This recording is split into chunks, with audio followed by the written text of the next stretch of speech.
And our central question, again, just to be thinking about this as we go through the lesson, how was the world changing following the First World War?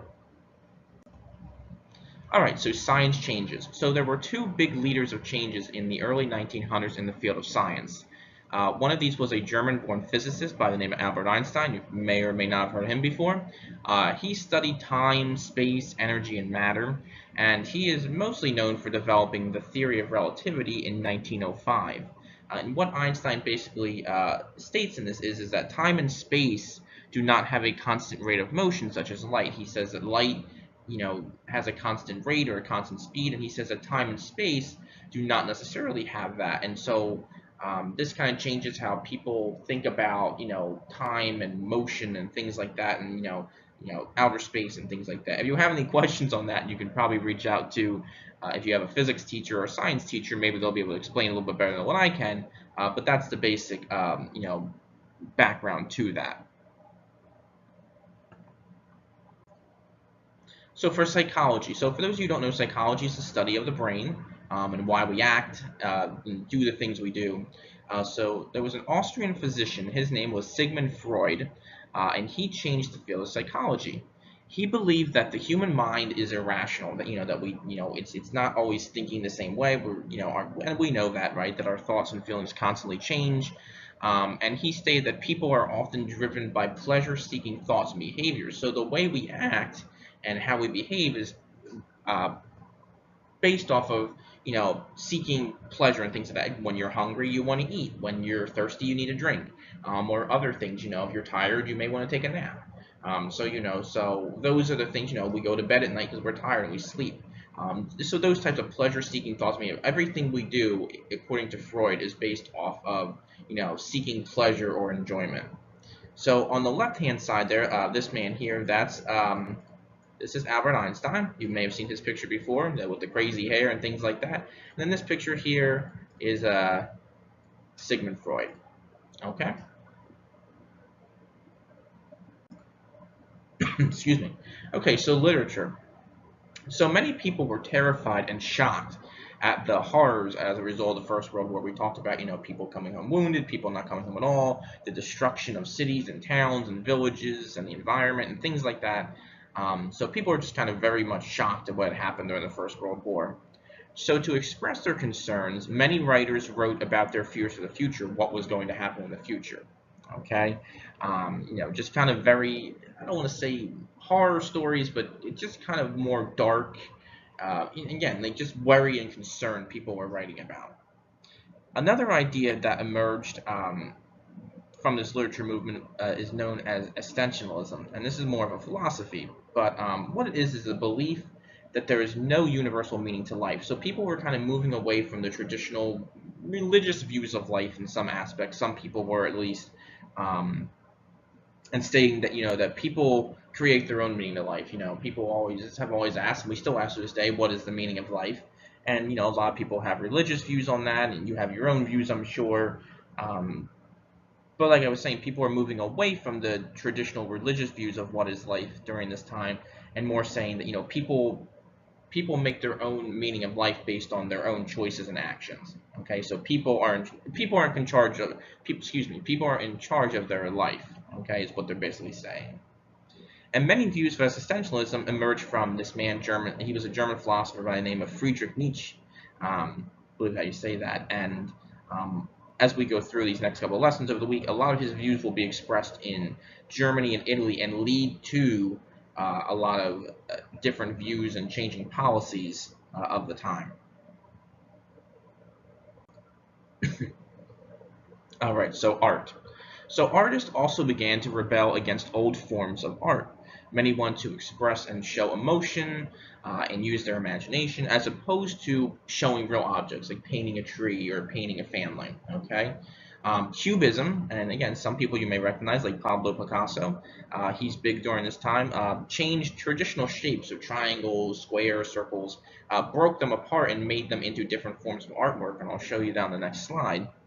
And surrealism, another one of our vocab words, also came into the art world as an attempt to show unconscious parts of the mind of artists. So again, kind of going off of dreams and imagination, instead of just focusing on what things look like in the real world, kind of taking what things look like in the real world and changing them in a different way. All right, so music. So musical genres also change. Classical music changed from being very gentle, maybe, or more soothing melodies to very irregular rhythms and harsher tones. So again, going off of the First World War and an industry and everything like that, and all these different things that are going on. Musicians are going to begin to form music around those ideas of harsh, hard labor, hard work, war, things like that. And there's also a new musical style known as jazz, again, one of your other vocab words, so I'll put that there, was also becoming popular. This emerged from the United States, and jazz had kind of been around for many many years. And it was created by mostly African American musicians. But it begins to change a little bit and becomes more popular as it focuses on like more upbeat rhythms and lively tunes and stuff like that. And it quickly spreads to Europe. Again, jazz just kind of becomes a very popular musical style during this time. All right, so the role of women. After the First World War, the role of women changed as well. So remember that women had contributed to the war effort by going to work while the men were away as soldiers, or whatever the case may be. Women also volunteered as nurses and things like we talked a lot about a lot of different things that women did during the war effort. Um, so women are going to continue to push for working and keeping jobs, and some of them will continue to work in the post-war world. Sorry, tongue twisted there. Um, but they also look to expand their rights to the political area as well. Before World War I, many women did not have the right to vote, even in our country of the United States.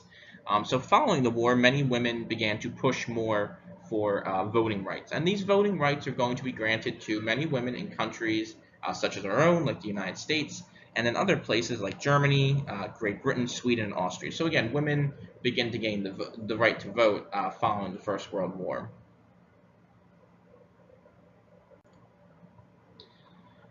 Okie doke, so technology advances. So technology also changed in the early 1900s. New drugs and medicine are going to help people remain healthy.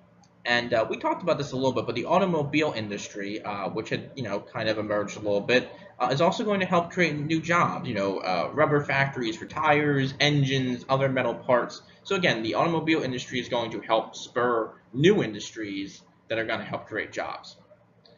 The price of cars also dropped following the First World War, so many more people could now afford this new way of transportation. So many people could begin to afford many cars, and we begin to see kind of an increase in automobiles around the world.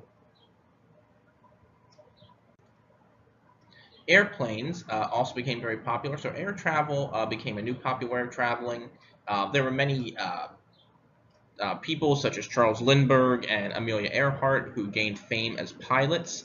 I was actually, when I was down in DC over spring break, we went to the Air and Space Museum, and I was reading about many different air shows and pilots and things like that, and, that were very popular during the time, which was kind of interesting to me because I kind of personally learned something too about many of these different famous pilots and things like that that I had not known about. So that was kind of a knowledge gaining thing for me.